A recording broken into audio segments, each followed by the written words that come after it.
सभापति महोदय, उपस्थित अनुष्ठान संपादक महोदय,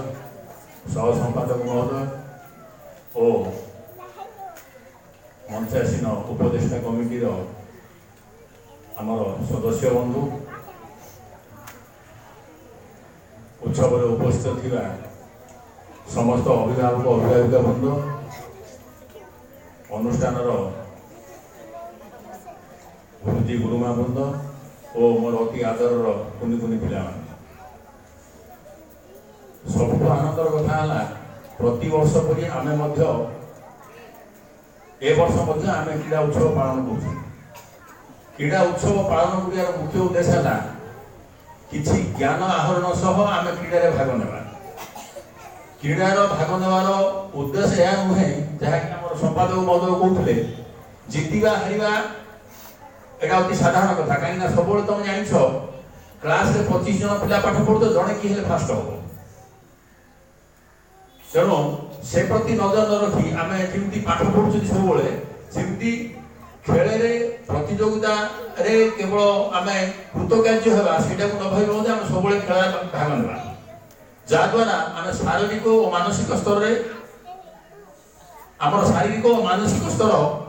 बराबर सुस्थ रही शरीर सुस्थ रही मानसिक स्तर सुस्थ रही आम विद्या को अति शीघ्र सुरुखुरे ग्रहण कर तेणु पे तुम समस्ते टीवी देखा तो समस्ते अभिज्ञ तेणु तुम अंततः ये जापर आज को गोटे 10 वर्ष है प्रायतः मुझे देखी आसूची आम ओडिशार खेलाड़ी माने जातीय और अंतर्जातीय स्तर में बहुत सुनाम अर्जन कर जोटा कि आम आशा रखुचु आम भर आम अनुष्ठान केते पिला जदि ठीक रूपे उत्तम भाव क्रीड़ा को आहरण कर आगामी दिन में यही जातीय आंतर्जातिक स्तर में भाग नहीं ए अनुष्ठान निजर जन्म करिया पिता माता तथा ए अंचल ए देशर गौरव ए राज्यर गौरव रखिब। तेणु मोर कहवार तात्पर्य है समस्ते आम कृतकार्य होगा से तुम नजर रखबनी कि अकृतकार्य हेल्ला मोर मु फेल मारे काली सकाल भाग नेबिनी ए मनोभाव रखा उचित नुहे। जिते आम जो खेल को जाऊँ कि ज्ञान आहरण कर तेणु से ज्ञान आहरण पद्धति को अनुसरण कर सब सदा सर्वदा क्रीड़ा सह जड़ित होगा संगे संगे आम जो आशा उद्देश्य अनुष्ठान जड़ित होती शिक्षा सह आम से अनुरूप ध्यान दे क्रीड़ा और शिक्षा उभय को आम प्राधान्य दे आम आम भविष्य गढ़ा सब चेष्टा करवा समस्त नवेदन करद्वारा आम भविष्य जन भल मनीष हो पार। तेणु मोर ये कहवा कथा पिला ओडिशा आज क्रीड़ा एक अग्रणी राज्य होगा जाऊँगी जो कि